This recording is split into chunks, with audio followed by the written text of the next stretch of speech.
Hello and welcome again to the Writer Review. This is Eric Currat Writer, and this week we're going to be taking a look back at the 1994 superhero action movie titled The Shadow.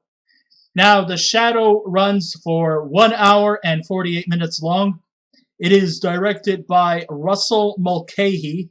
It is produced by Martin Bergman, Will Baer, and Michael Bergman. The script was written by David Coep.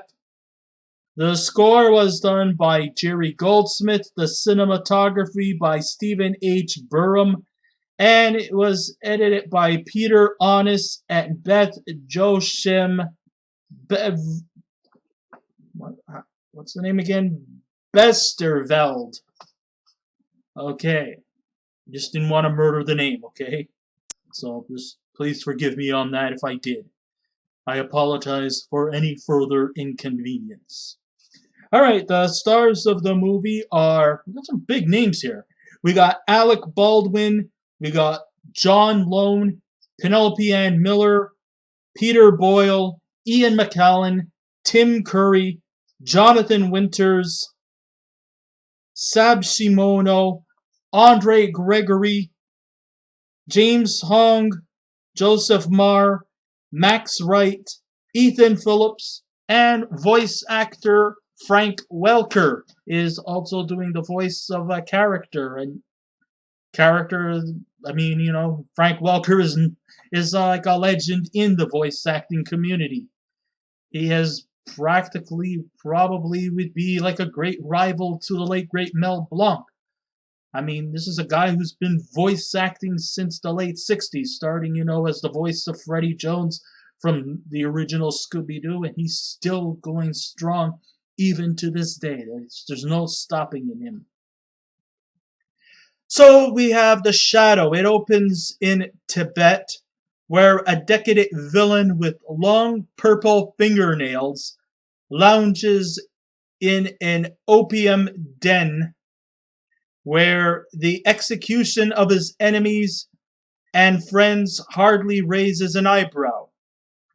This is Ying Ko, the first of 3 names the Shadow will use, and he is a worthless piece of work until he is taken in hand by an ancient wise man who forces him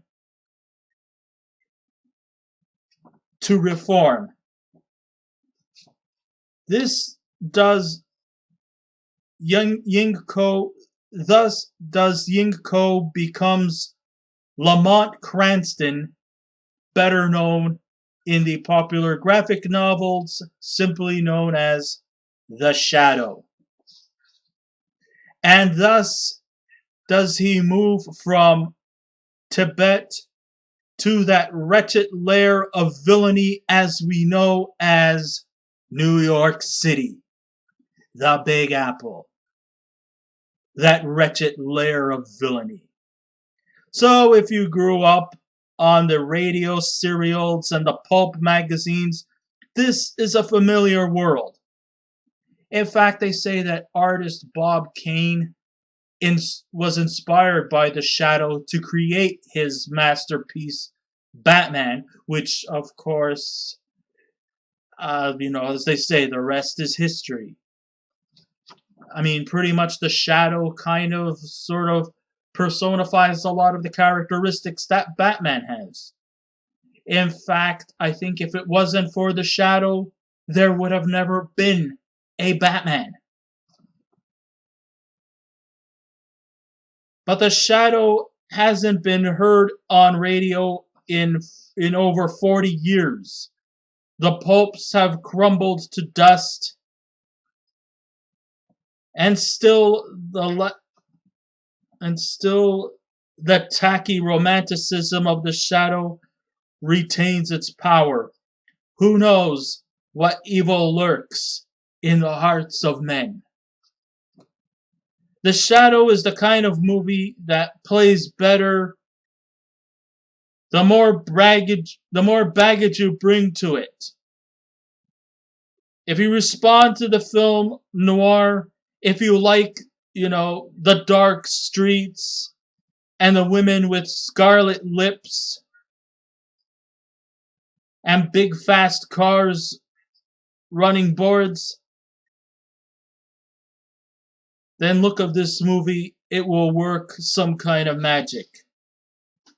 The story itself may not be exactly mesmerizing, but who really gives a fuck? The style and tone are everything with a movie like this, which wants to bring to life a dark secret place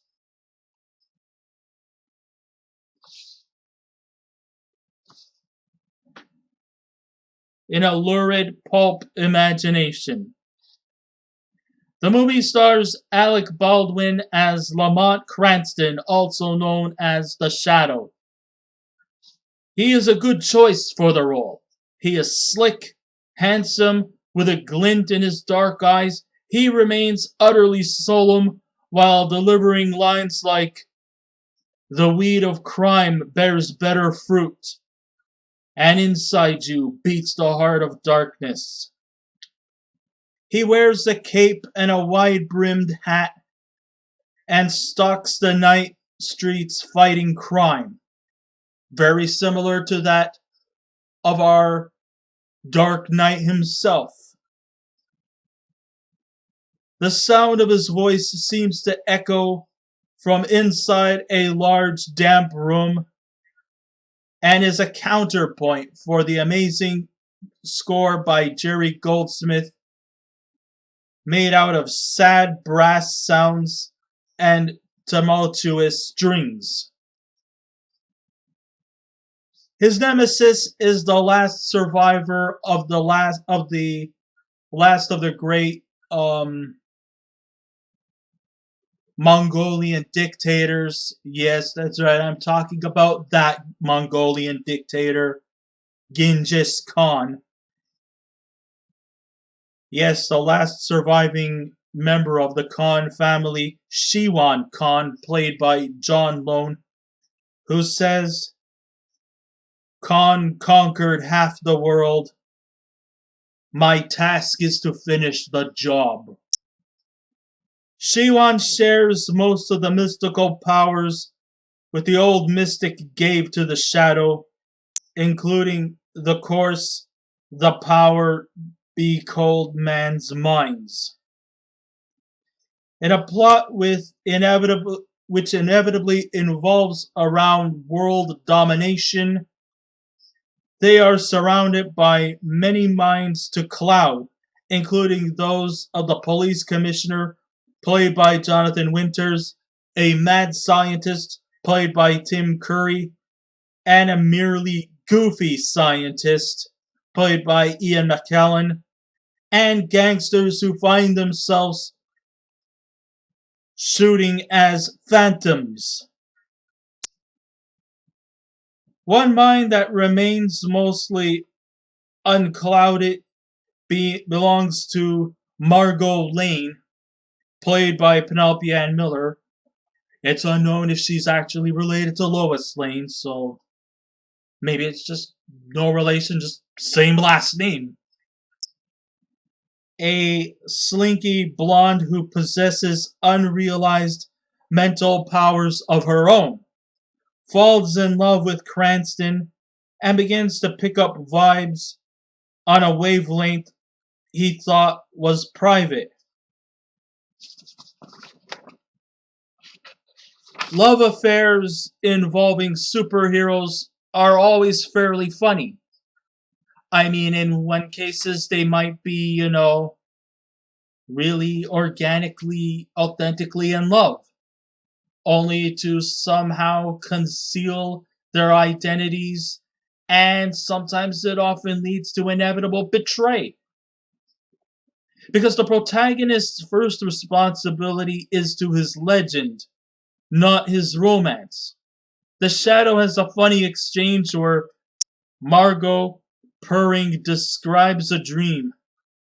"I was lying naked on a beach in the South Seas," and then Cranston shares his dream. "I dreamed I tore all of my skin off my face and was somebody else underneath. You know, that kind of subtlety, lowbrow one liners are always genuine, pure gold. The look of the film somehow supports this foolishness. The director, who's not a well known name, Russell Mulcahy, whose earlier career was not distinguished by Highlander, for that matter, Highlander 2, has assembled a talented theatrical team that relocates New York City as an Art Deco nightmare. There are diabolical dangers, like a water tank in which Cranston is sealed to drown. Hallucinatory real estate, like a hotel, which Khan makes invisible by hypnotizing the entire city. And sexy props, like the speedboat-sized yellow cab driven by Cranston's faithful retainer, Mo, played by Peter Boyle. So there's a lot of hilarious set pieces here that are just truly amazing. If the movie is finally just a little less than the sum of its parts, maybe that's appropriate. The original Shadow novels were pounded out by Walter Gibson at a rate of 60,000 works a week, and consumed by magazine and radio audiences not because collectively they created a dream. The Shadow was created during, at the time of the Great Depression, when two mean streets were dark and threatening, and it was comforting that there was a denizen of the night who fought for good, not evil, and still is. And many people think that maybe the Shadow himself was kind of like a distraction over the horrid affairs that was happening during the Great Depression. Like the stock market was going down, people were being impoverished. They needed to find some way of entertainment. And even though the movie is dark, cynical, it is still slick, adventurous, and people just were very much invested into the Shadow. And even though he has kind of been sort of an absent force in the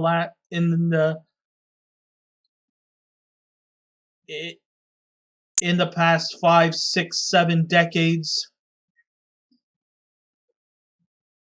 at least when they brought it back in 1994, you had a piece of nostalgia that was long missing, and it was a great service for Russell Mulcahy and company to try to bring a piece of nostalgia from the golden age to a more modern era. So a great service to him, a great service to Jerry Goldsmith for creating this atmosphere. I gotta say, the cinematography was definitely outstanding. The performances were really, really well. Alec Baldwin was just so natural in his performance. This was him still at a time when he was still relatively young. He was pretty much in his mid to late 30s at the time. A good character, a good age for a character to play this kind of dark, somewhat incognito vigilante who roams the streets at night, fighting evil, and doing it all for the sake of good, while also at the same time remaining mysterious. So when all is said and done, if I was to give this movie a score out of 10, I would definitely give The Shadow an 8 out of 10. I highly recommend you all to see this movie if you ever should get the DVD or anything like that. It's a very, very underrated movie. It's not exactly well looked at, but it definitely captures that feeling of superhero heroism that was still badly under the shadows of the Tim Burton, Joel Schumacher Batman movies. It was just too bad that, I guess, because it didn't score well at the box office, I guess they just didn't think that it was necessary to produce a sequel or a franchise, which is a shame because I actually enjoyed this movie. I'm not going to say it was the best movie I've ever seen in my life, far from perfect, but it was still, interesting and very highly entertaining, and I say it was highly recommended. So, like I said, I give this an 8 out of 10, and I think that's all I have to say. So, I guess this ends my writer review. Thank you all for listening in. If you wish to subscribe to my YouTube channel, please feel free to do so. If you wish to leave a comment, go right ahead. But just remember the 3 simple rules: be kind, be courteous, and please refrain from any rude comments. And I will be back again with another movie review. So until next time, this is Eric Karudwriter saying, keep watching those movies, and I'll see you around. Goodbye.